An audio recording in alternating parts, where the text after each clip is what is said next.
Okay, good afternoon, everybody. Good morning, even. Thank you very much for coming. It's great to see you all here.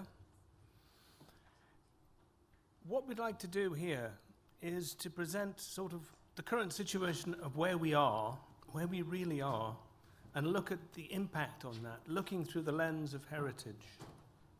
Because we are in a really, really special space here at COP. We're in a really, really special space at this moment of human history, where we have an agreement in Paris that we will keep below 2 degrees and ideally 1.5.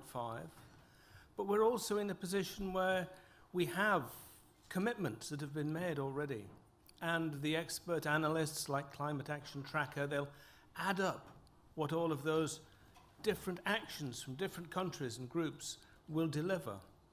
And what they're telling us is that if everybody does what they said they would commit to do in Paris, it isn't enough. It will warm the planet to between 2.8 and 3.6 degrees. So we need to increase ambition. This is what we're doing this year. We're setting the scene for increasing ambition.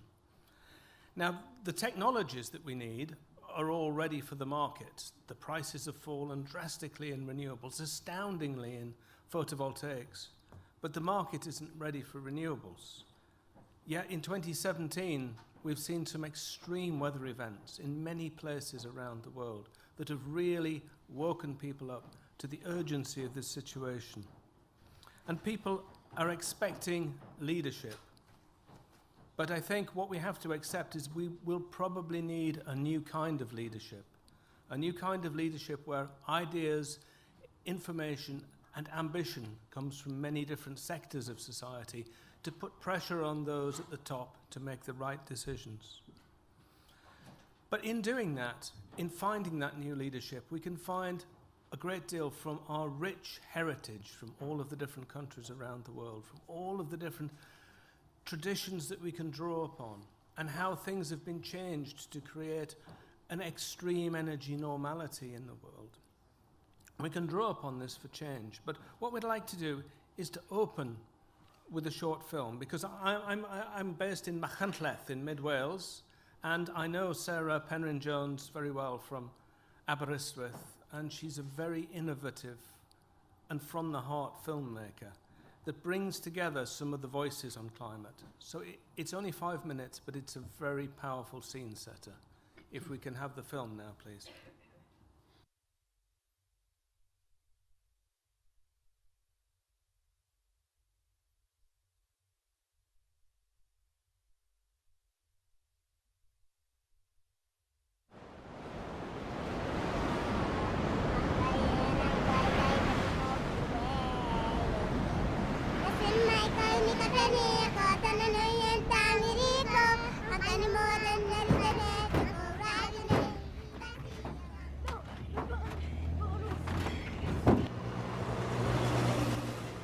Either we build the islands up in order to stay out of the water, or we build floating islands, or we're not here.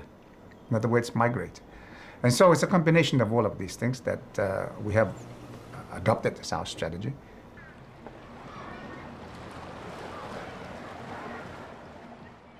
We need to be aware that when you're referring to heritage, you're talking about various aspects of important aspects of your life. So we can talk about oral heritage, we can talk about heritage to do with the land, heritage to do with how we relate to people. So it's a whole broad area.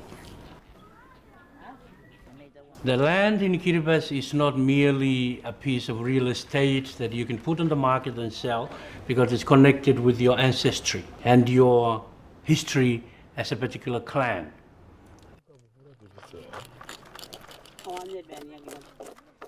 With this land, I can pass it on to my children. I live on it, and I am not counted as a poor person.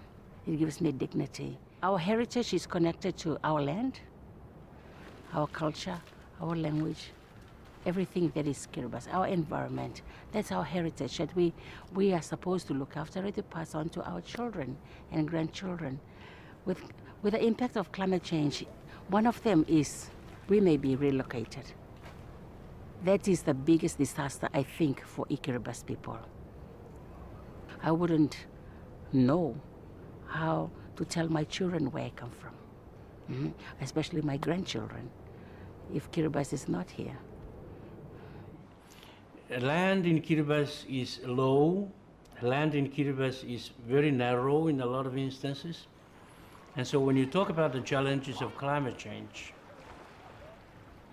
it's very easy for people to say, when the sea comes, move back and move up. In Kiribati, we can't move back. You move back a few meters and you fall into the sea on the other side. In Kiribati, you're not talking about one island country. You are talking about several islands in a country. And each island has their own unique culture.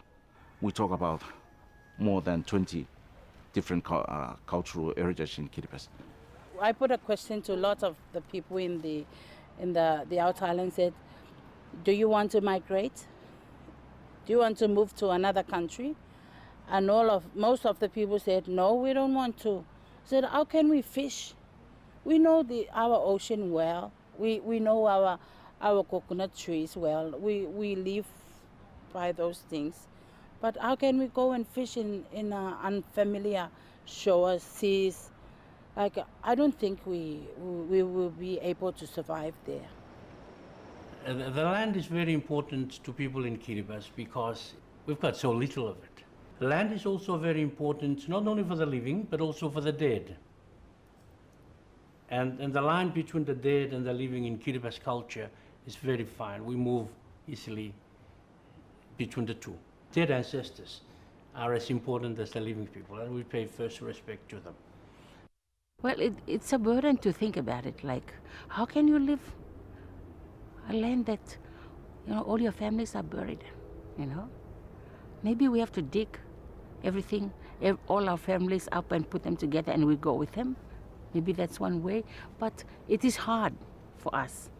My sister was buried here, my mom was buried here, my dad buried here. And I thought about, maybe I should go to Fiji or go to another country. I said, how can I go? My people are buried here. Now people would prefer to migrate together because there is that safety in numbers. But at the same time, we have to accept that in order to adapt to the new environment, the new communities, we've got to be part of that community. We've got to be able to learn to assimilate the new society that we go into. And the question is, could we as a people hope to retain that unique identity away from Kiribati?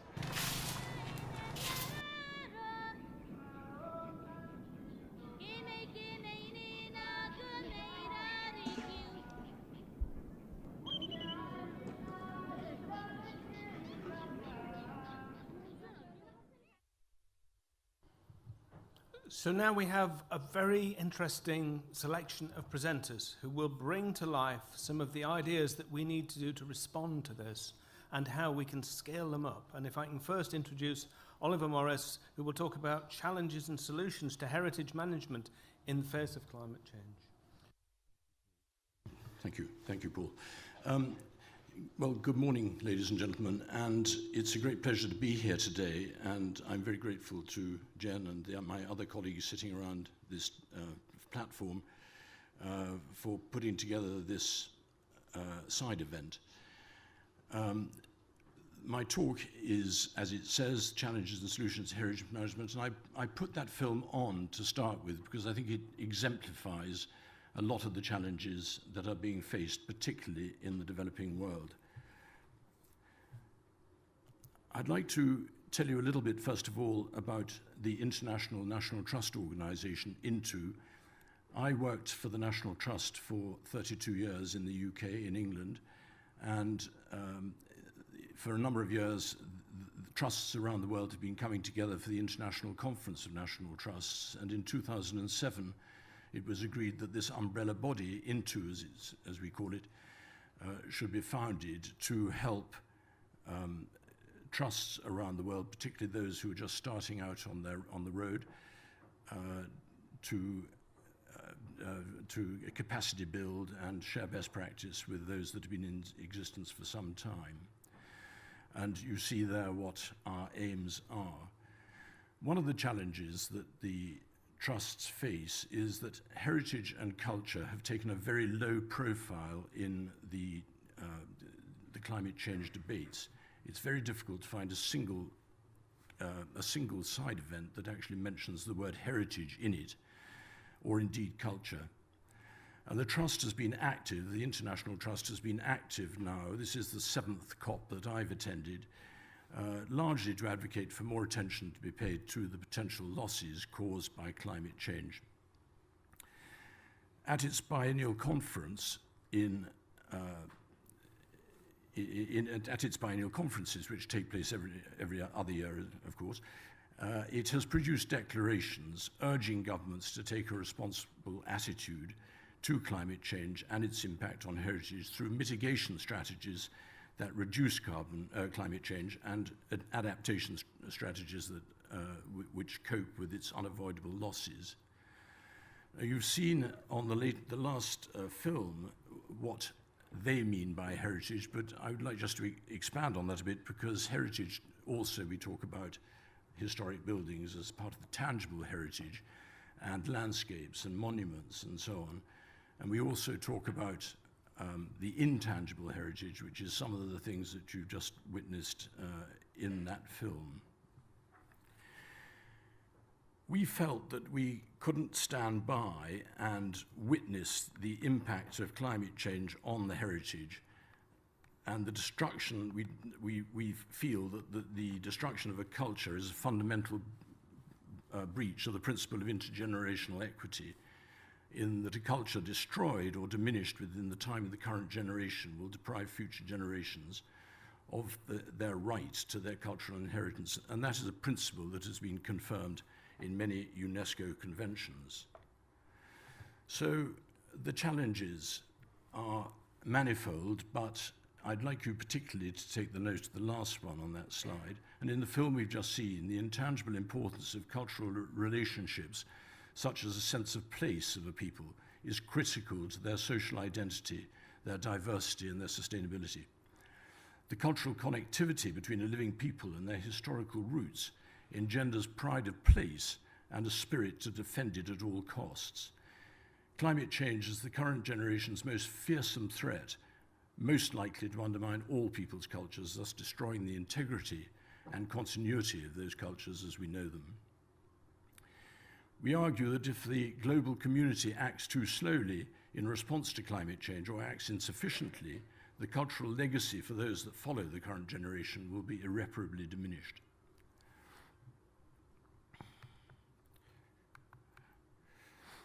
So, what are the solutions? Well, we haven't time to go into it in great detail, but INTO and its member heritage organizations have the capacity to demonstrate that cultural heritage not only holds the record of past successes and failures to adapt to climate change, but also the record of successful ways of minimizing greenhouse gas emissions, and thereby showing how climate change can be mitigated. Our perspective of resource conservation involving soil, energy, water, and other natural components of our biosphere can demonstrate that a wise and balanced approach to sustainable land management is achievable. Throughout the National Trust movement, there are many exemplary management approaches that convey a strong, practical, and positive message. In both the areas of mitigation and adaptation, National Trust is strategically positioned. With mitigation, trust properties can be used as exemplars, in addition to actually achieving real material benefits on their own properties for themselves. Conserving energy, soil, and water, safeguarding natural places such as Levuka and Fiji, and reusing built structures, National Trust actions are mitigating emissions. With adaptation, the National Trust involvement is critical to influencing political ideals. It's important that I think we realize, I just want to go on and mention a little bit about the GAIA. 1 minute, right, okay. I'll leave that and go on to this, the duty to advocate. But I think it's very important to say that we need to continue to perform the role of mitigating and adapting our buildings to climate change, because there are very few in the climate change arena performing a similar role on behalf of the heritage. My colleagues here today will each have their own organization's perspective on all of this, but it's clear that we're all in this together, globally, nationally, regionally, locally, and at grassroots level. And it's also clear that we absolutely cannot rely on governments, particularly those of the industrialized nations, to take the necessary action within an appropriate timescale, if at all in some cases, despite signing the Paris Agreement. So we need to take a bottom-up, yes we can approach. I haven't quite finished, actually, because I wanted to quote from Leonardo DiCaprio, who said,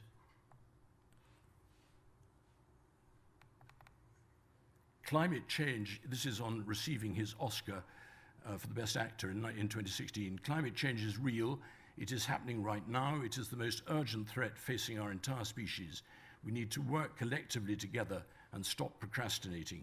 We need to support leaders around the world who do not speak for the big polluters, but who speak for all of humanity, for the indigenous people of the world, for the billions and billions of underprivileged people out there who would be most affected by this, for our children's children, and for those people whose voices have been drowned out by the politics of greed.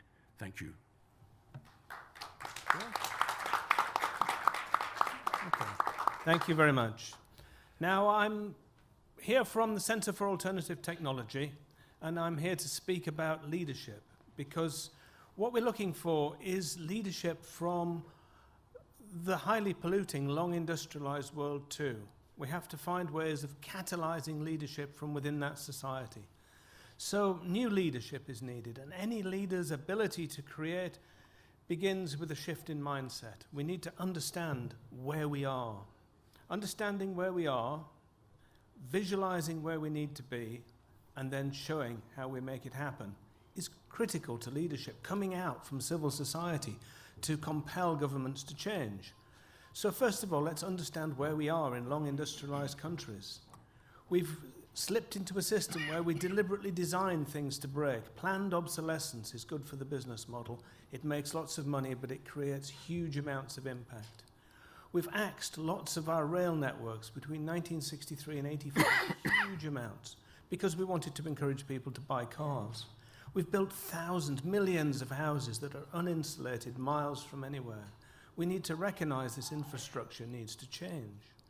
We're compelling people, encouraging people to eat far more meat, far more fat than they actually need. We're wasting about a third of the food in the process. So we're also changed our internal landscapes, how we think about things. Edward Bernays pioneered public relations in the 1920s, following his uncle Sigmund Freud's theories of subconscious fears and desires. And that's now used by a huge marketing industry to compel us to buy things we don't need with money we don't have, to impress people we don't really know or like. We have to recognize that. Normality is not really normal. If we look back over time at our heritage from the industrial period of 1850, the amount of energy underpinning an average sort of consumption lifestyle has just gone up and up and up, and it's coal, oil and gas. But using energy is not bad. We use energy for lots of good things, and we need to recognize that, like the Rolling Stones, like the air ambulance, like the schools and the hospitals. But unfortunately, we end up using energy for lots of things we don't really need. So we have to question that. So if we look at where we are now, we're actually using about 650 million tons of CO2 emissions are coming out from our lifestyles because of this extreme energy normality. So good leadership requires visualizing where we need to be, and I'm really going to rattle through this. Basically, we've got the Paris ratchet mechanism. Next year, we have to begin to increase ambition. So what we're doing is we're moving away from the conventional model that's 80% by 2050, and we're pioneering a visualization, a model that can show we can get to zero emissions in a couple of decades. Powering down by 60% the extreme energy normality in buildings, in transport, in industry, to deliver what society needs in a smart 21st century way on a lot less energy. Buildings, heating, hot water, we can make huge reductions. An average house uses about 10,000 kilowatt hours per year in the UK. If we go through that house and we insulate it, we make it fit for purpose for the 25th century, we can bring that down to 4,000 kilowatt hours per year. In transport, huge amounts of emissions. moving away from individual fossil-fueled cars to light, smart electric systems. We can, by traveling less and traveling differently, we can reduce it by 35%, but then by light, smart electric vehicles, we can bring that down to 78%. And then once we have a sort of plan for using energy efficiently and smartly, we can easily power that up with our indigenous renewables. And we show we can keep the lights on. We've developed a model using 10 years worth of real-world weather data, 87,000 hours modeling supply and demand to show that we can capture the surplus energies that we don't need and store them to deploy them at times when we have a shortfall. We can also question our use of land. We modelled Britain's land in 1 mega-hectare blocks and identified the pink and the yellow is the amount of land we use in the top set of squares to feed animals so we can eat the animals or milk the animals. But we're eating too much meat. If we bring meat down to the right amount, we can shrink the pink and the yellow to free up land for fuel and energy to fill the gaps between the big renewables, but also natural net negative processes, revitalizing peat bogs and so forth. So we can achieve net zero with current technology.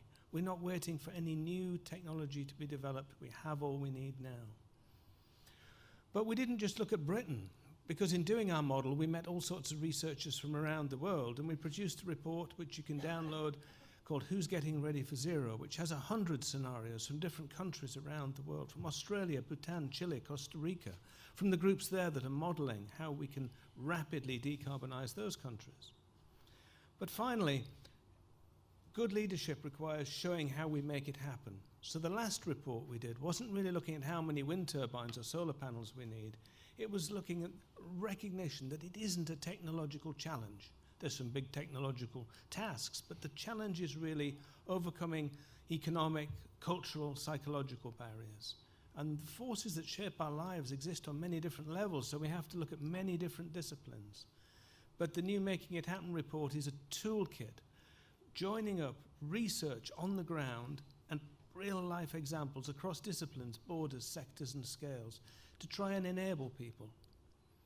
So we recognize that we're actually locked into carbon. The way that our way we deliver houses, food, transport has co-evolved with carbon. It's created institutional lock-in that creates forces that are very hard to overcome. But the good news is they are being overcome all the time. Community scale projects on the ground are actually showing new ways of providing insulated houses, different types of food, different types of energy, and these need to be supported and scaled up because it's this innovation that's breaking our carbon lock-in.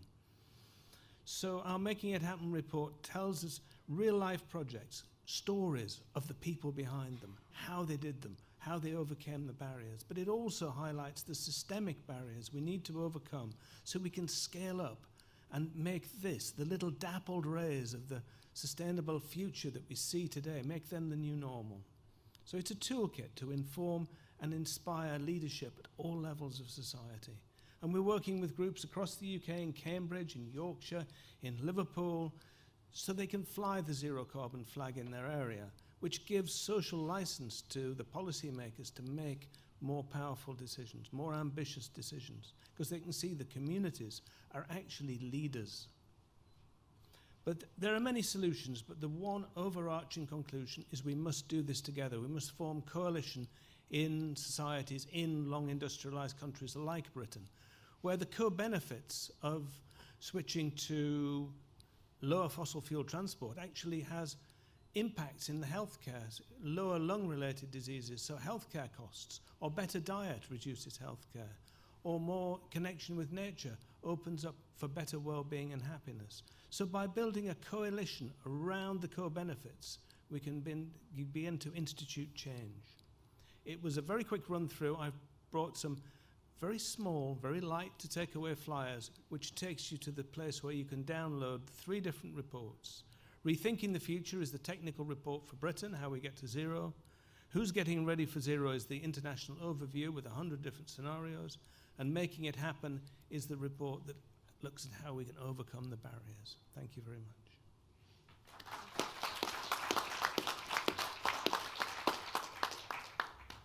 So I'd now like to hand over to Margarita, who will give us a talk from surviving to thriving, eco-villages for regeneration and climate action in Latin America. Thank you very much, and I'll pass over the clicker. Thank you very much, Paul.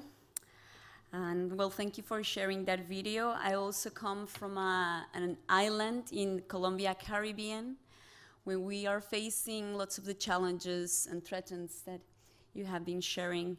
And we are in these crossroads of taking decisions about the development that a lot of the traditional communities and grassroots communities need to have in the South, especially in Latin America. So I'm part of the GEN network, of the Global Ecovillage Network, but also I'm part of the CASA network, the Council of Sustainable Settlements of Latin America. It was created in 2012, and we have several networks all around Latin America.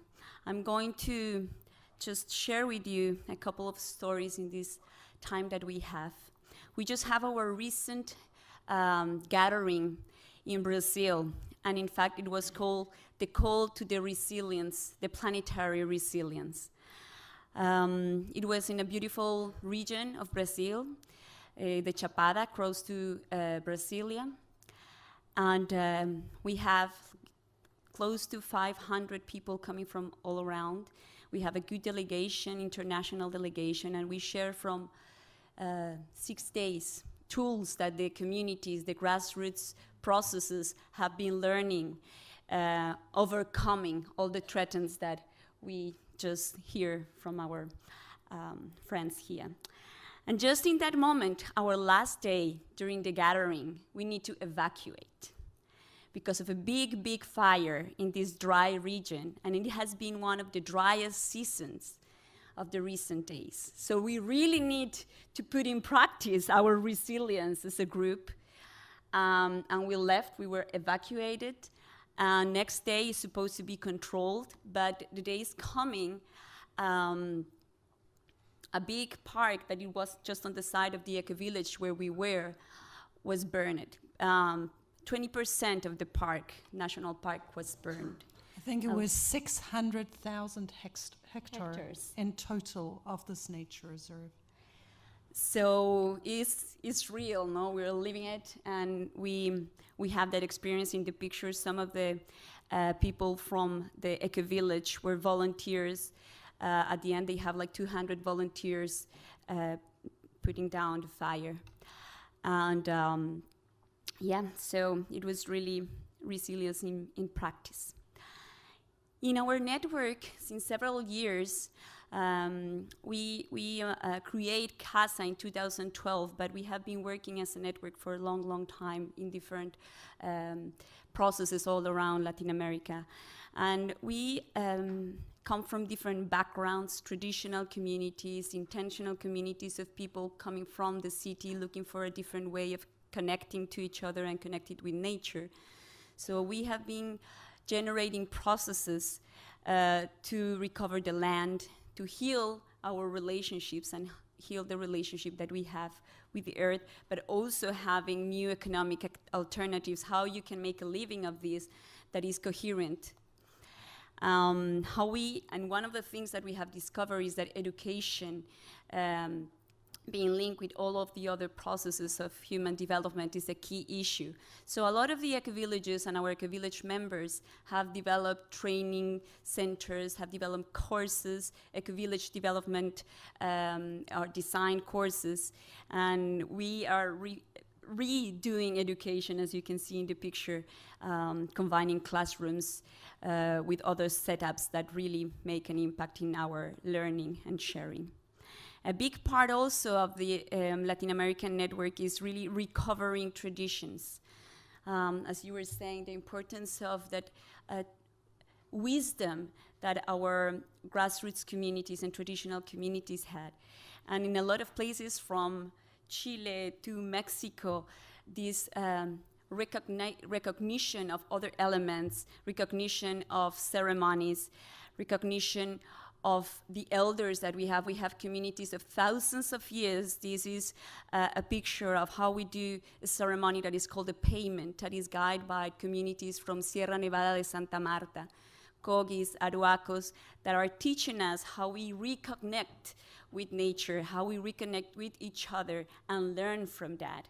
And not just that, but listen to each other in different ways of seeing life and develop communities. So we have processes as now you know that in Colombia we just signed a peace agreement, and we are working after the crisis of this big lots of years of having a lot of violence. We are creating with our indigenous communities and Afro-Colombian communities, peasants communities, processes to heal. Also recognizing, this is a picture from Ecuador after the earthquake, several people from the network got together to help these populations in Rambuche to build, to rebuild their houses. And we find that one of the most important things is rebuild a house that can put people together. We call it a knowledge house or a maloca in a traditional way, or a community center there. So we have the same in Ecuador, we have the same in Chile, so we combine the tradition of how you build it, connected with the land, with ceremony, with new ways as ecodomes that are also famous in Europe. And that recreates the confidence between each other, the trust between each other, the joy. And then we have some specific solutions. Now, when we talk about what is the development, what is the progress, what is this that we want as communities, we have here a picture of a toilet that normally a community will do on the river. And then we will have these programs of development or even climate change or whatever, coming with big technologies. And we said, well, we can have this. This is a dry toilet or a composting toilet, very beautiful, from an Ecovillage in Colombia. And we are bringing what we call in the Ecovillage movement the luxurious simplicity, how we can live better, more comfortable, more happy, using less resources and healing our relation with the land. Here we have an example of a house that was built after that displacement, because disasters, climate change, but even political conflict or economic crisis creates displacement. And this was one of the houses, the one on the at your left, that the government normally does in emergencies now, but it really is just cardboard. And it gets destroyed. It gets destroyed just with some rain. With the same budget, with the Ecovillage movement and tools, we could build houses like you're seeing on your right. So definitely, and now we are being called by some open mind people in different institutions. We are a really grassroots movement, and we support each other. Sometimes we have more support with international processes that really on our local governments, but we hope that also being able to talk in these spaces and being able to bring awareness, we could have more support to these local initiatives. So here is a picture showing how we are sharing our tools, our experiences, and we are really making communities that are resilient and are healing their relationship between humans and with humans and the rest of nature. Thank you very much.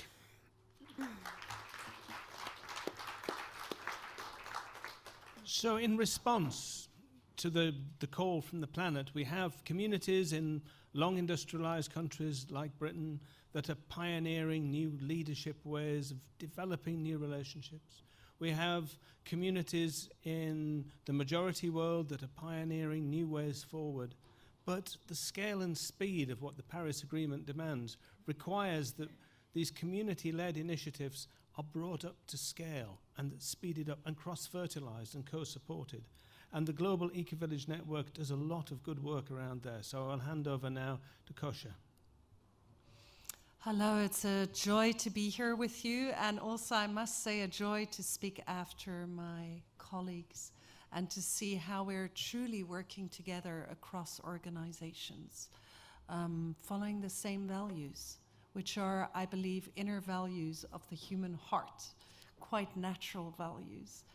Yeah, so I'm originally from South Africa, and I imagine that it's my experience of apartheid in South Africa, growing up under apartheid, that has really got my heart beating for communities across all cultures. So today I'm delighted to be working as Executive Director for the Global Ecovillage Network, and it gives me the incredible joy to weave between the stories of the Latin American network, our African network, we have representatives here, our Asian network, our European network, etc.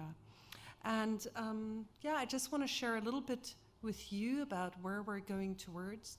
So learning from the ground, learning from the communities on the ground, we found that the map that all ecovillages developed towards is a map of developing solutions in the 4 dimensions of sustainability: social, culture, economy, and ecology. So ecovillages are not just about ecology, they bring together all of these. And we've learned from our communities that cultural heritage is as important as social cohesion, is as important that people don't just do this as a weekend hobby, but that they can marry their love for the planet with their need to make a living, so economy. And it's also connected to ecology, of course, which is what many people think about first. At the core of Ecovillage is the fact that communities come together to design their future together. And we've developed some beautiful playing cards which show the core principles of Ecovillage in each of the 4 dimensions, which serve as a very quick tool for communities to come together. You could actually see them in one of the photographs that Margarita showed, where we worked with around 200 people to very quickly map the assets, the needs, and the leverage points for a community. So within 3 hours, a community can decide these are the main points that we want to focus on in our path towards a regenerative future. We work both in rural areas, in urban areas, neighborhoods, and both in newly forming communities and in existing communities around the planet. We reach out to around 10,000 communities on the ground in all continents. And one of the core aspects is that Ecovillage is a process. It's not an outcome. It's a path that a community starts walking, where a community realizes what we have here is precious. What we have here is something that we want to look after and regenerate often to give on to future generations. So we see that if communities come together in that way, we can regenerate the ecosystems around us, the social systems, the cultural systems, not only sustain but actually heal. This is an example from Portugal, where we're building water retention landscapes, a very simply built dam that holds the rainwater, keeps it from rushing over the ground, taking with it the topsoil and just running into the ocean, leaving behind it a dried land. That whole region of Portugal is currently drying out with climate change. But instead, we can create lake landscapes that create the opportunity. This area was completely dry before. Now people are growing tons of food in this area. Just as one example, regeneration through Ecovillage. So we've been looking at the impact of Ecovillage, and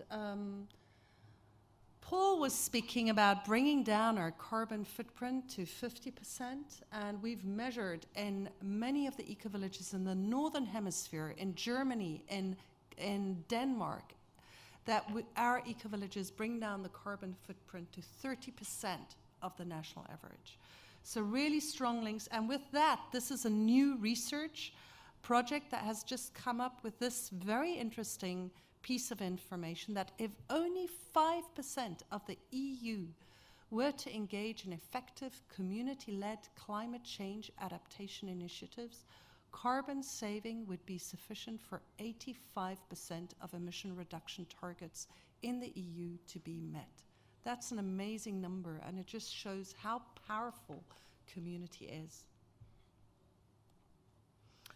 So I just want to run you through some of the other impacts looking at what are ecovillages worldwide doing, we see that 97% of ecovillages work actively to restore degraded ecosystems. 90% actually sequester carbon, so this is going beyond zero carbon. 97% actively work to restore water cycles, but also in the social. 100% provide education, and we have very high levels of gender improvement around the world. This includes all the continents. So as we said, we work around the world. We bring back all this knowledge to our common pot on our international board. We have people from all the continents evenly speaking their voice and co-creating our tools together.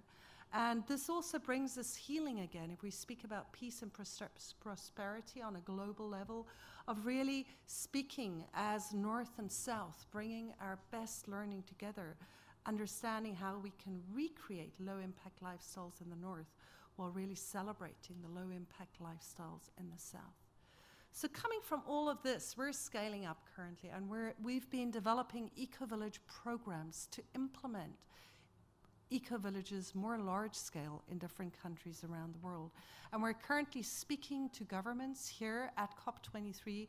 We already have 23 governments actively interested in including ecovillage development programs in their countries' strategies to implement the SDGs and to implement the climate change agreements. We have here today a delegation from Burkina Faso, for instance, where the president has just announced that they will be implementing 2,000 ecovillages by 2020.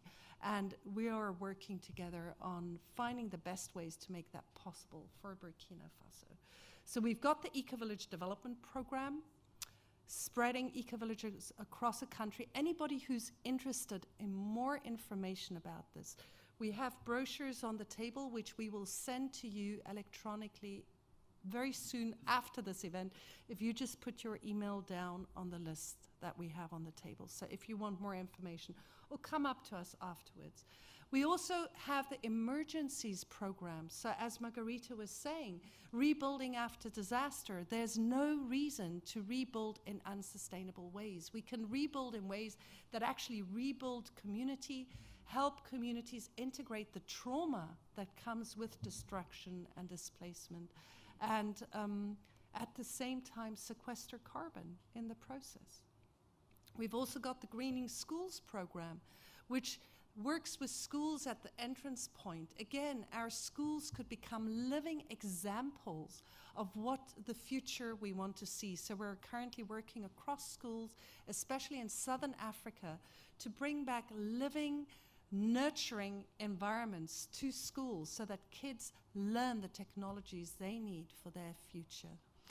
And I could share a lot more, but I think I'm coming to the end of my time here.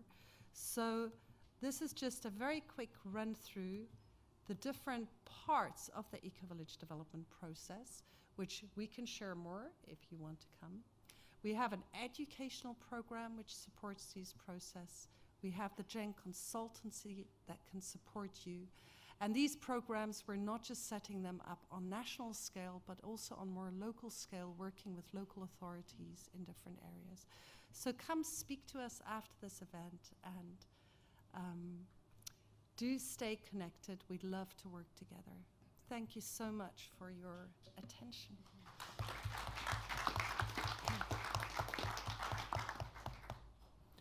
And the first scientist that spotted there would be a problem in burning fossil fuels was actually Zethelius in 1896.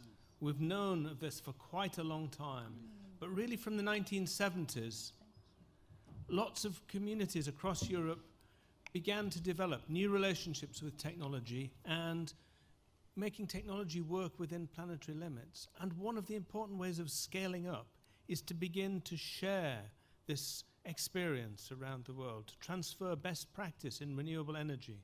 So I'll hand over to Volker, who will take you through some of the work that's been done at the Nordic Folkecenter for renewable energy, which is a most inspirational place. Yes, good afternoon. It's a great pleasure to participate in something that is obvious. It's about learning. We have a fossil fuel addiction. we have a carbon, or let's say, we have the wrong food addictions. We love sugar, understandable, it's sweet. But we do actually ignore that it's killing us. So I think the Nordic Folkecenter, who led the evolution of many things in the world, but particularly renewable energy, and I was part of this kind of revolution from the beginning as an entrepreneur, I must say we need to come back to what we really know best. We know best that if we are in tune with our environment, the addiction for fossil fuels will go away. If we are focusing on the right things, and I think the right things become obvious. When I started working in volunteer development work in China in the 70s, everybody told me, what are you going to China about? They will never learn. One Chinese worker was needed for 1/4 of what, let's say, a Danish or a German worker would do. Now they are more efficient. In other words, China has shown technology transfer, and the Folkecenter was deeply involved with very small beginnings, that with the technology transfer and the trust in their ability to move forward, they actually succeeded to become a world leader, unfortunately, in this case, in fossil fuel addiction too.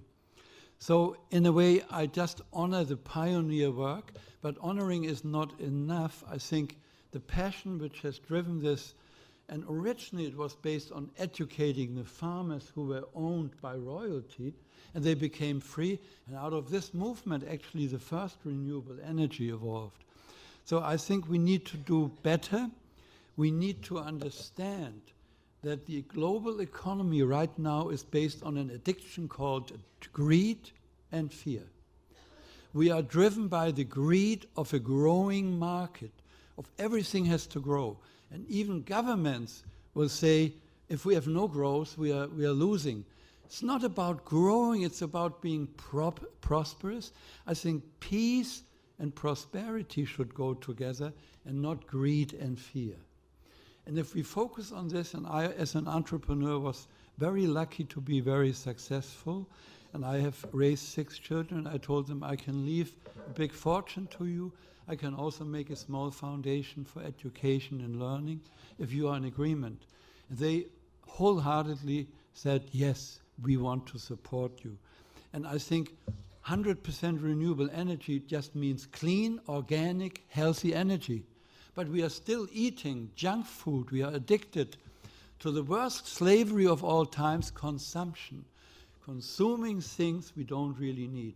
Therefore, I think, and it became obvious here today, that cultural, social, and educational frame is the key word, and we have to accept we are all equally gifted. We can't take the approach because we are German, British, or Danish that we look down at the earth. We are on even terms, but being on even terms means we will lose the responsibility. Everybody will take on their own responsibility. So the last 30 years I've been focusing on Bangladesh. It was with great pleasure I can see how parts of the corruption is leaving the city because the young people dynamic move forward in a totally different way. So in a way, I think the economical growth, please print that into your head. For the sake of growth, it is the worst kind of cancer cell you can imagine. So please forget growth. Think about prosperity and peace. Then we are really successful.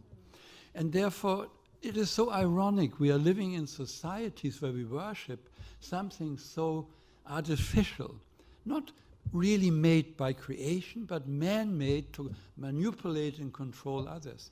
Where 8 people control 80% of the fortune of a small, beautiful planet, and we live on the only planet on this, in this universe that has all this beauty, and we are destroying it purposely just for greed and fear. So I think we need to focus on, I did that after I gave up my addiction to produce and make a lot of money, and I focused on applied learning, and I learned my lessons, in a very beautiful way that I could convert a very conservative area in Eastern Ontario to a very open area which became leading in Canada for new renewable energy. But it was a cultural change. So I want us to understand it is not about having the right energy. As it was said before, we have all the technology in place. It's about implementing it and doing it. Stop talking and get out of the addiction. We are basically wasting almost everything. Our electricity production, 70 to 80% is wasted out of the chimney. Denmark has shown the way. We are actually at between 10 and 20% loss because we have made combined power and heating. Can everybody do it? Northern Germany copied it. And my hometown, which is on the Danish-German border, became actually the world leader in efficiency, only 10% loss. So we are wasting on each thing we do on this planet, I say a minimum of 70%. If we drive a car with fossil fuels, 70% is lost. If we eat food, most of it is lost in fridges that are basically just holding old food. We bought too much and so on. So I believe this change, and I just said it, can be done, particularly in smaller societies. So Denmark decided many years ago, 1980, never again will we build big power generation plants. So out of 10 power generation plants, 2,000 community-based power generation plants. That means the reason for Denmark being the most effective and efficient energy provider is only this. Not because Denmark has good resources in that field. Good ideas, maybe. So the waste is endless. We are wasting, we are slashing and burning our beautiful planet. And I can assure you, when you start analyzing it, doesn't matter which field, pharmaceuticals, money, government, everything is a big amount of waste, an addiction that we somehow can't get out of it. I believe that the common well-being economy will be at the center and has started to come to some societies. More than 1,000 companies in this world are already using their own model, for a common well-being balance sheet. What are the opportunities? They are endless if we focus on each individual to have a very low carbon footprint. If we do that, we have done everything we do. If everybody would reduce their meat intake by 50%, then we have already half of the entire needs covered. I know that this is more or less the end, but at the end of today, I will present a song which I think is very much showcasing what we need to do. We can only heal this beautiful planet by love and green technology, not by greed and fear.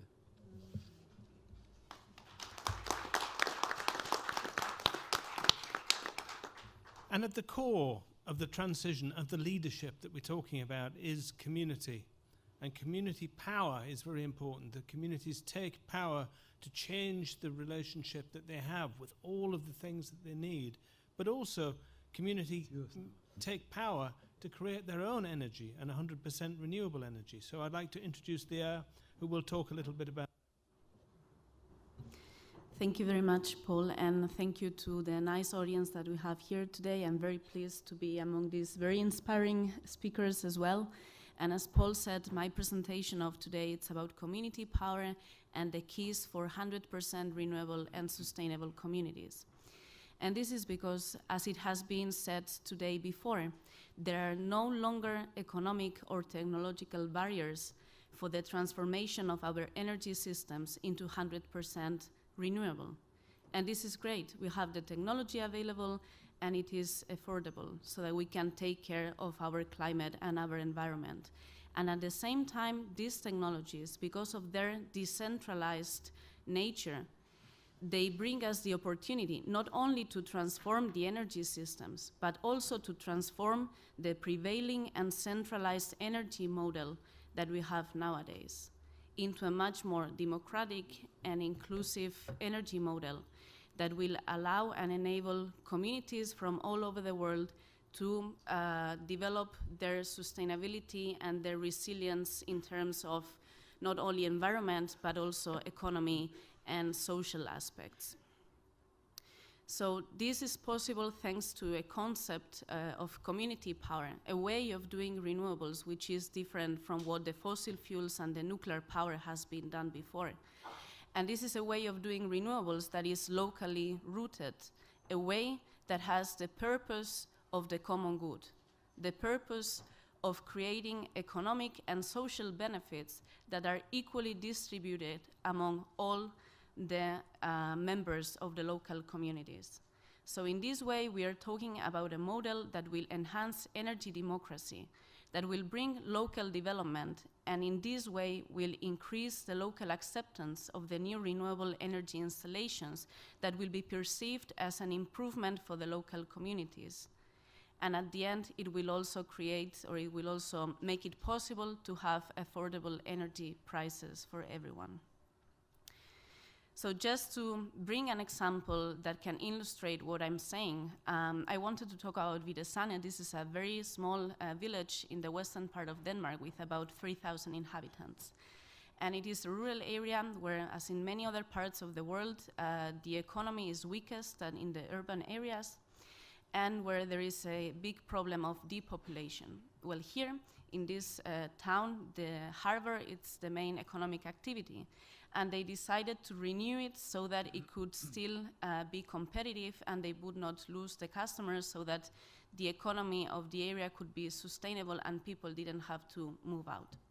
So for this purpose, they got some European money and they got some Danish money as well. But if they wanted to make the project economically feasible, then they needed an extra income. And for this purpose, they decided to build 3 wind turbines on an area owned by the harbor, which is, by the way, municipally owned. Since these 3 wind turbines were built in 2011, it has been estimated that they have created about 200 new jobs, which is a quite big amount for a village of 3,000 inhabitants. So of course, this has brought a lot of development, a lot of new life to a town like Videsane, and everyone, believe me, everyone was happy about this project to happen, because it was not just a wind turbine project, a commercial project made either by investors coming from outside the community or even local investors that did not include the community here. It was their project that would bring development for everyone. So when we combine renewable energies with community ownership, then we can find a new source of income that we can use to support the development projects that we have in our own communities, to meet the most important needs that we find in them. It can be to finance or to keep open a rural school. It can be to finance environmental projects, to finance infrastructure, to create new jobs. At the end, each of the community knows best what are the needs that they have and what they should use this new income for. And as I said before, it can also be used to have affordable energy prices for everyone. And this can be done, for instance, by having cooperatives that are non-profit and owned by the consumers. And this is very much the case in Denmark for the district heating systems. There are more than 400 networks, and almost all of them are either owned by consumer cooperatives or by municipal plants. And this is going to be very important. We have to understand that the communities will need to be part of the transition to 100% renewable, because it's not just about the power, about the electricity, it's also about the heating and cooling, and it's also about the transportation. And here, when we have more and more fluctuating power in our electricity systems, we need to start thinking on how we are going to integrate that with the heating and cooling and the transportation system. So in the same town that I was talking about before, they have decided to integrate the wind turbines in the district heating system, so that in this way they can improve the economy of the wind turbines, who are suffering from lower and lower electricity prices in the spot market price, and reduce the energy bills for the consumers of the district heating system, at the same time of replacing the natural gas that they burn nowadays. So what I want to say with this is that communities are innovative, even if many think that they are not and that they cannot bring they cannot integrate the technologies that bigger companies would do, and they are also active. So they will find the solutions, the technological and the economic solutions that are needed to become into sustainable and resilient communities. But of course, for this, they need a playground that will enable them to take action. And what I want to, one of the big messages of my presentation today is that there should be no auction for community power. It is the general trend nowadays worldwide that we should go for competitive bidding for renewable energies. But commercial projects are not the same as community projects, and since they have very different benefits, we should consider to treat them in a totally different way and have different support schemes that will enable to prioritize this type of model over the old one that we had before. So we need supportive policies, and we also need to raise awareness within the decision makers, the local and national authorities, but also the different stakeholders of the local communities. And many might be thinking in the audience now that this is great, that Denmark can do something like this, right? That it sounds great, but how can you do it in other parts of the world? Well, if you're interested in community power, I would very much recommend you to attend to this event tomorrow, where there will be examples presented from different continents of the planet that have to face very different challenges and still are showing that community power is possible in all parts of the world. And if you want to learn more about what we are doing about community power, here you have some options. And just last message, communities for renewable energy and renewable energy for development of communities. Thank you very much for your attention. So we can see these dappled rays of the world that we need to create to fulfill the Paris Agreement here, now, in the present. And we can learn lessons from locally mature climate solutions. And one way is to take those lessons and run training programs for social entrepreneurs around the world to help upspeed people, to help them overcome the barriers that other people have found ways of pioneering. So our last speaker, Joanne from the Scale School program, will talk a bit about this. Thank you. Joanne. Is this working? Hello. Thank you very much for all being here today.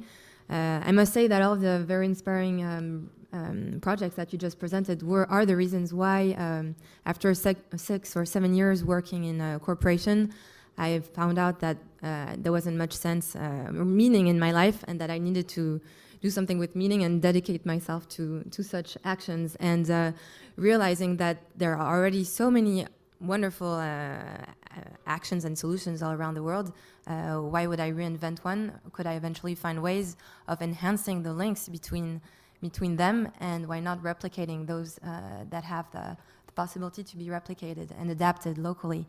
So I co-founded OpenTeam 3 years ago. OpenTeam is an interactive knowledge enabler and accelerator dedicated to social entrepreneurs and their ecosystem. The aim is to revert climate change and achieve greenhouse gas drawdown in collaborative ways.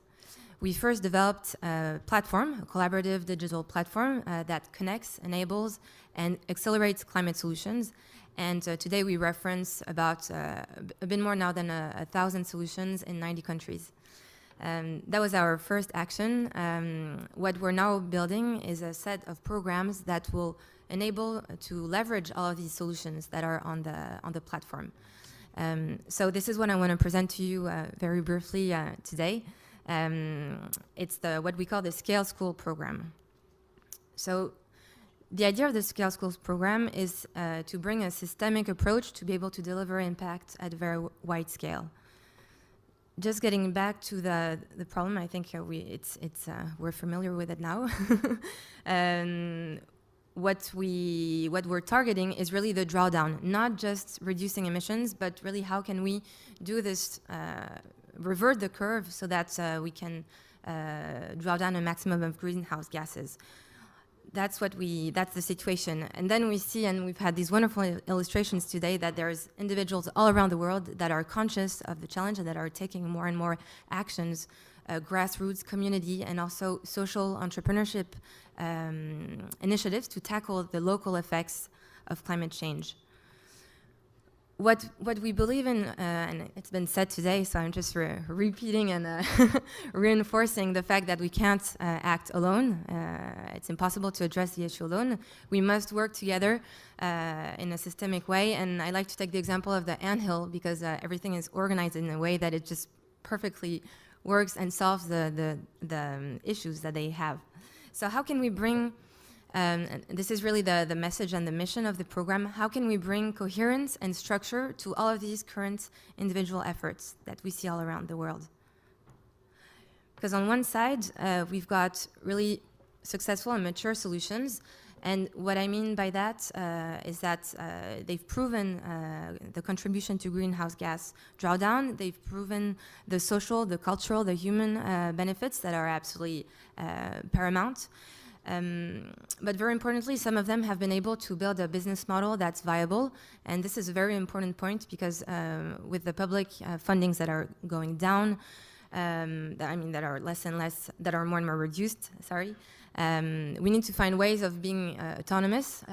I like very much the example of Leire with the Vida Sanda, which found a revenue generating model which is autonomous, independent, and that can make it work and scale. But it's very difficult to be able to combine the impact with these viable business models. And on the other side, we've got all of these hundreds of thousands of social entrepreneurs that are trying to reinvent business models to be able to tackle the effects of climate change. Here, the statistics that we see is that only 10% of social entrepreneurs survive after 5 years, and it's actually the same thing as entrepreneurship in general. And it's a real issue in terms of loss of energy, time, and money, that you have so many people that are trying to implement solutions and that are often reinventing the wheel and losing the energy doing that. So the question is, how do we better value the successes and leverage those? And it raises a lot of challenges. How do we identify them? How do we connect them? How do we access knowledge? How do we establish targeted interactions? And is there any adequate or innovative legal framework that we could find to set this up? So, well, at OpenTeam, we really believe in the power of great ideas, and it's actually why we co-founded OpenTeam. I'm going to go faster. And the answer that we're bringing is called the Scale School Program. We're actually building all the blocks to build this as a training program that enables social entrepreneurs to replicate a mature solution that works, and to move from 10% to 100% of successful prototyping after 1 year. That's what we target. So how? By catalyzing knowledge transfer between these mature social entrepreneurs on one side, or community-led initiatives, and on the other side, the entrepreneurs or just the willing individuals that want to replicate it. What we do is that we select a mature solution that has these two aspects, the proven climate impact and the viable business model. We document, train, and support the starting up social entrepreneurs to replicate it locally. And as you may realize, the fact that they already have a model that generally works makes them able to focus on how to adapt it locally and take into account all of these human, cultural, historic, political factors that make it hard to implement a solution locally. So the program takes 1 year to build the prototype of that solution. And the innovative part of this all is that we build actually a community or a cluster of all of these replicators that are not going to be all alone in their corner trying to find a solution, but they're going to be helping each other and sharing best practices and their challenges and their issues to be able to really maximize their success by the end of the year. So the approach is based on an inventory of mature, bankable climate solutions, and we base ourselves on the drawdown referential, which I can tell you more about later on. We also base ourselves on the platform that we built and that we're enhancing now with a MOOC training and a knowledge sharing part. And we have a very holistic approach that mobilizes expert partners on the entire value chain. So here is the overall view of what we do. We document the social entrepreneur into this MOOC to share the knowledge towards the cluster of replicating social entrepreneurs, and then we bring the set of four supporting aspects: the platform, physical gatherings along the way that are very important for the knowledge sharing. This is not a digital program; it's a digital plus human experience sharing program. We base ourselves on an ecosystem of partnering local support structures, and very importantly, an ecosystem of funders, impact investors that will be more eager to fund projects that have already been proven and that will enable them to scale. So there's benefits for the mature entrepreneur that can scale his impact whereas he didn't have time to do it himself, for the replicators to have that solution and access everything they need, and also the funders that will be presented the portfolio of social entrepreneurs at the end of the year, and will be able to fund them. So our ambition is that we're starting the program early next year, 2018, prototyping a first mature enterprise. The idea is that the program being open data, open source, it's really our philosophy. We want anybody to be able to use this MOOC and scale school formula to be able to replicate their own solutions, and that's what will enable us the following year to replicate 5 more solutions and then continue and hopefully replicate the 100 drawdown solutions that we have here and all of the others that we've heard about today. So thanks a lot for listening, and if you want more information, feel free to go to our website, and we have a second more detailed presentation together with our partner Drawdown, Project Drawdown, on the 15th of November at 4:30. Thank you very much. Okay.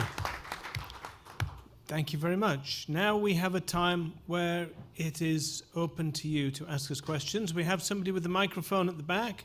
So if anybody has a question for any particular speaker, say who you're aiming the question for, or if it's a general question, I will randomly pick a speaker who I think might be best to answer it. Okay. Any questions?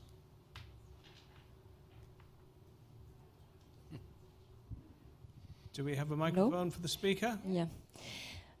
Thank you for the presentation. It's very interesting to know Ecovillage experience. And I have 2 questions about it. If you can compare Ecovillage and eco-neighborhoods in urban areas, what would you say it's the most different stuff for urban scale? And also if you have open source project of architecture solution for these new buildings that you're planning. Thank you. I think that's probably Joanne.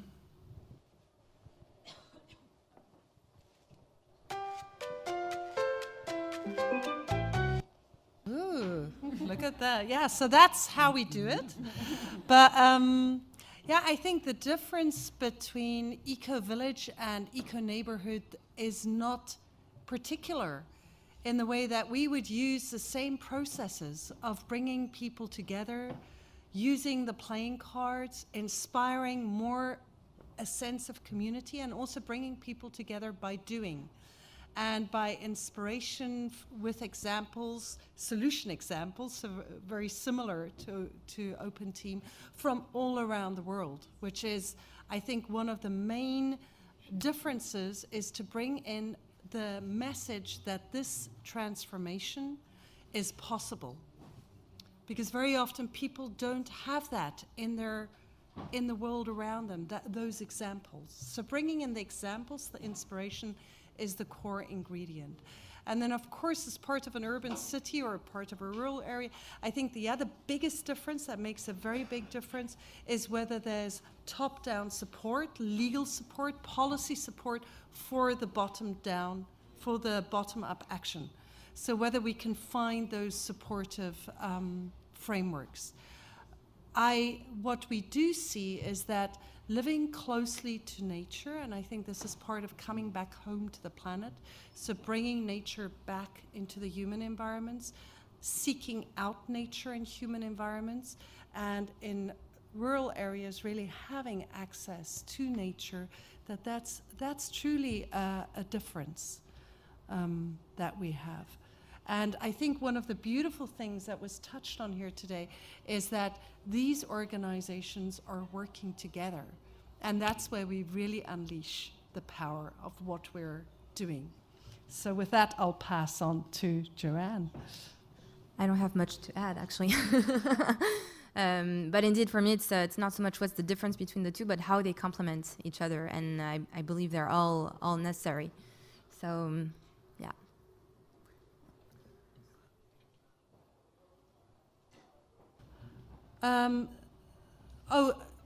Why don't you just mention it? Yeah, and about the open source, in terms of the Ecovillage network, we are developing a new page, a web page, but also we have a project that is called the Solution Library, and we can partner and talk more about that, when we are harvesting the best practices, experiences of communities all around the world. And just to complete to the first question, also, you can be called an eco-neighborhood, eco-city, transition, town, whatever. If you resonate with this, you can be part of the network and start sharing. No, it's not about of how you name your project or your community. It's about if you resonate and feel that you can contribute, but also learn from the network. I just realized that I don't think I heard the second question. That's why you mind. Do you mind asking it again, or rephrasing?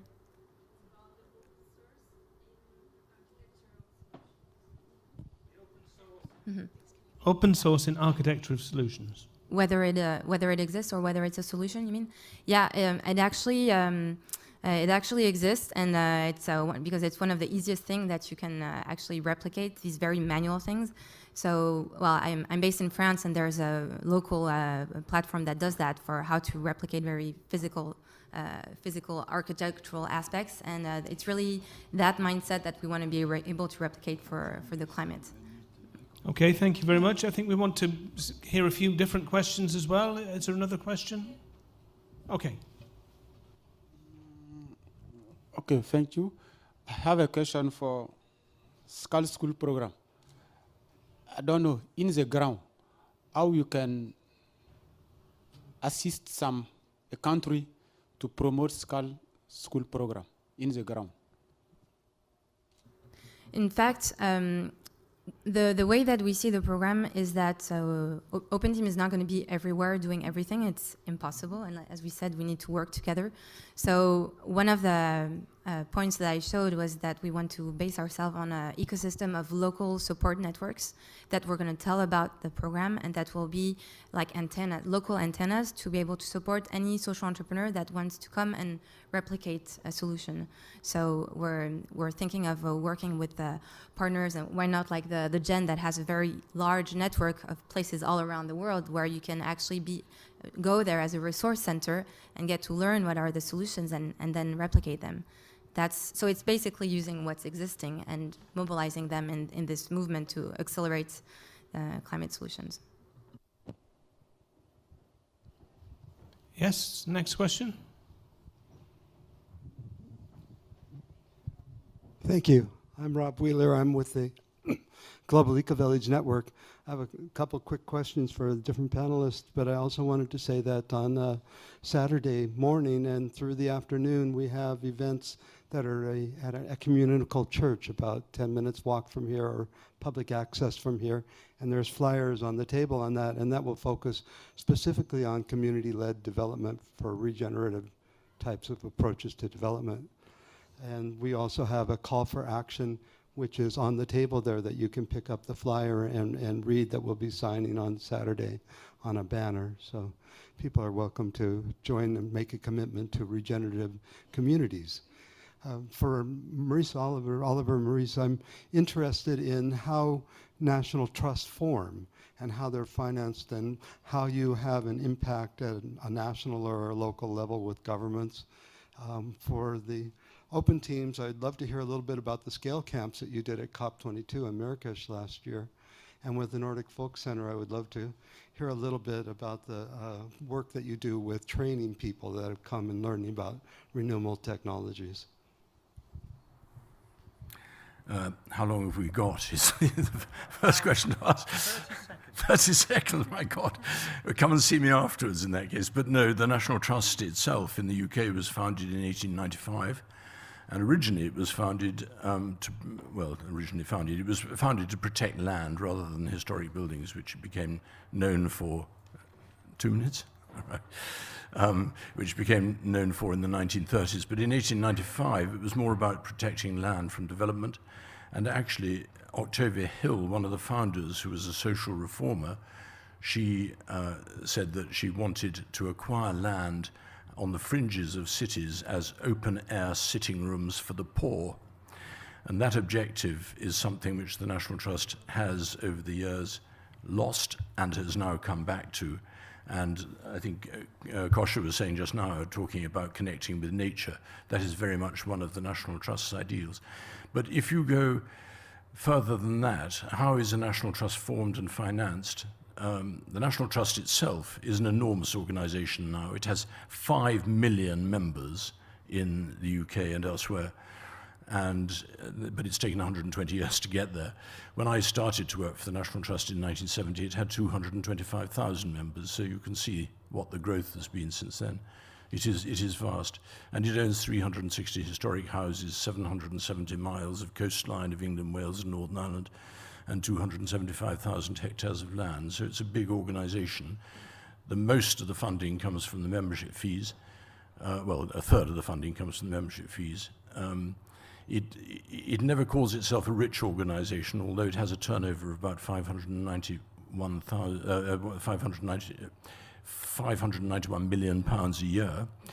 But it isn't a rich organisation because most of its properties are in fact liabilities rather than assets. I mean, they're assets in the context of visitors coming to them, but liabilities in terms of the cost of maintaining them. Around the world, the National Trust model has been used very largely by national trusts and heritage organisations that have been established over the years into the umbrella body for all the national trusts. Has 73 members now around the world in every continent, with the exception, I'm very sorry to say, but I'm going to talk to my neighbour shortly, South America, but we're working on that. And they're all at various different levels of having been founded and funded, but our job as INTO is to support and capacity build and help with them financing and so on and so forth. Thank you. Thank you. Well, we're going to have to wrap up now. I'll just ask Oliver just to say a few words about the UK Pavilion event, because we're carrying on these conversations in the UK Pavilion. We're having a similar event to this one with a slight change in speakers, because Keith Turner, who is sitting here, will be talking about what the National Trust in the UK is doing with renewables, particularly in retrofitting historic houses and so on. And that is taking place in the UK Pavilion at 11:30 on Friday morning for 1.5 hours. So if you've missed some of this or you want to hear it all again, please come along then. Thank you. Thank you very much. And an important part of the transition that we're talking about is celebration, and celebration of the positive things that happen. And so we'd like to end with a song. If we can cue the song. Can I get a microphone? Yes. We need a microphone here for the song at the end. Please. And thank you all very much, and do pick up leaflets and information as you leave.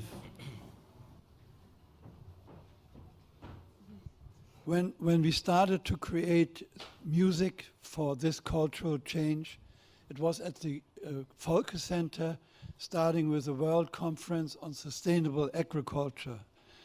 And Preben, who I've known many years, asked me if I would compose the music. I'm just a hobby musician, but I have a very professional son. Unfortunately, I did get a cold a few days ago, but maybe the singing will help me.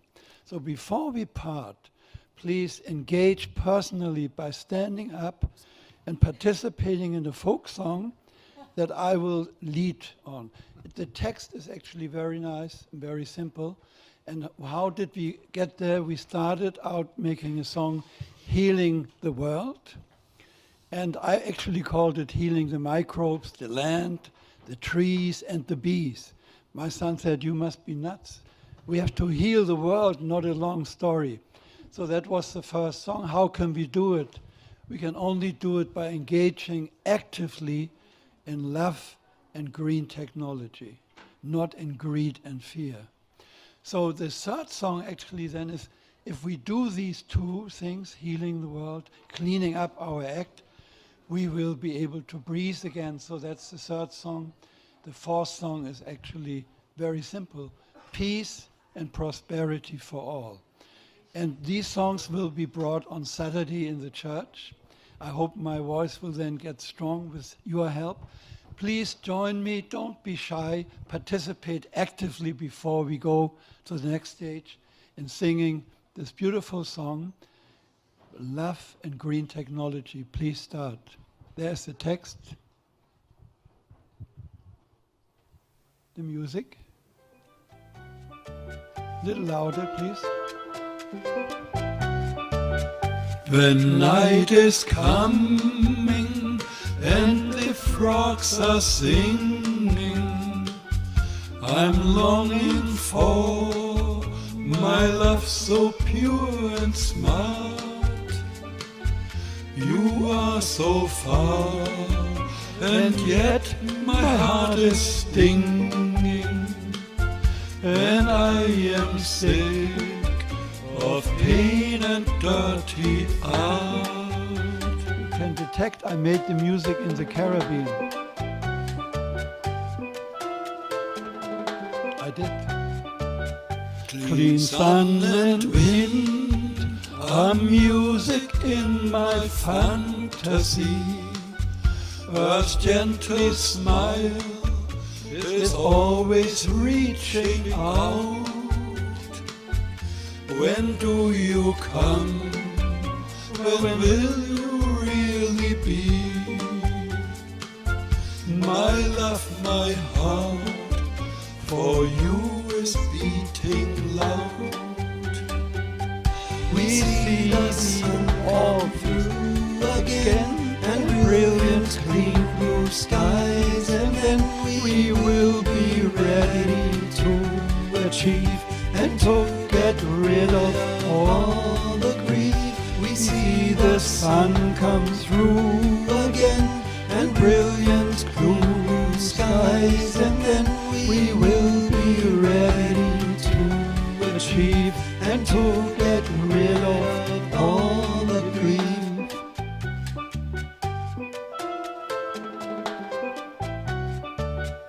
The special fate that brought together you and me as part of healing earth and energy. The land, the rice, the trees and all the bees are showing understanding melody. We see the sun come through again, and brilliant clean blue skies, and then we will be ready to achieve and to get rid of all the grief. We see the sun come through again, and brilliant clean blue skies, and then we will be ready to achieve and to get rid of all the grief.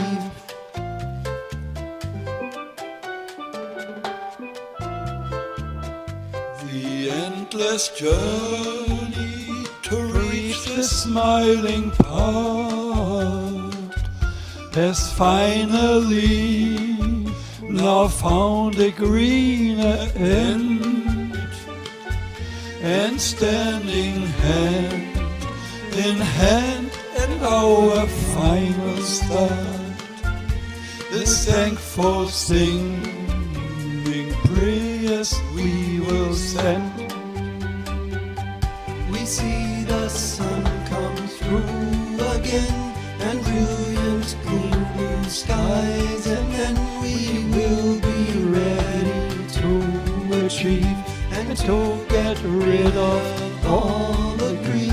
we see the sun come through again, and brilliant clean blue skies, and then we will be ready to achieve and to get rid of all the grief. Thank you so much for participating, and take the message home. The last song, which we will do together on Saturday, will be Peace and Prosperity for All on our beautiful planet. Thank you, everybody.